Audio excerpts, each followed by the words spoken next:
संविधान हमारे देश के लिए एक बहुत पवित्र ग्रंथ है जिसमें सबको एक नियम कानून के तहत रहने, व्यवहार करने और समाज, मनुष्य, जीव जंतु सबसे जुड़ा हुआ अनुच्छेद है, धाराएं हैं और उसी के अनुसार हमारा देश चलता है।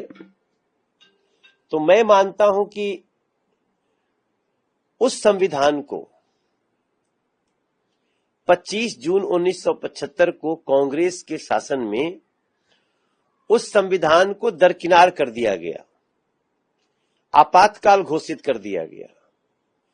और आपातकाल घोषित करने का मतलब था कि संविधान की सारी धाराएं समाप्त, संविधान में जो आपको अधिकार प्राप्त है समाप्त, संविधान में जो आपको मौलिक अधिकार प्राप्त है समाप्त हो गया, जो आपको देश के संबंधित कोई विषय रखने की आजादी हो समाप्त, और जो ऐसा बोलता था उसको जेल के अंदर बंद कर दिया गया।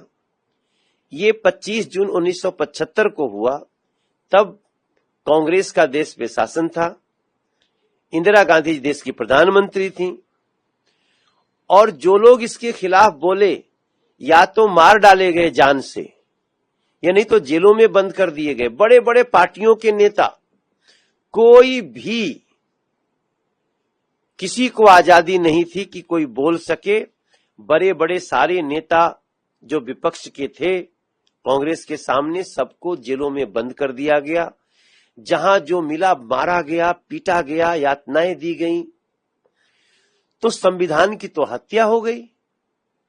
अब अगर उस दिवस को 25 जून को आज की भारत सरकार ने संविधान हत्या दिवस मनाने का निर्णय लिया है, तो मैं समझता हूं इस देश का लोग आज बहुत धन्यवाद दे रहा होगा, क्योंकि संविधान को आगे कोई इस प्रकार से उसका मर्डर न कर सके, संविधान का, लोगों के अधिकार का, लोगों के हक का।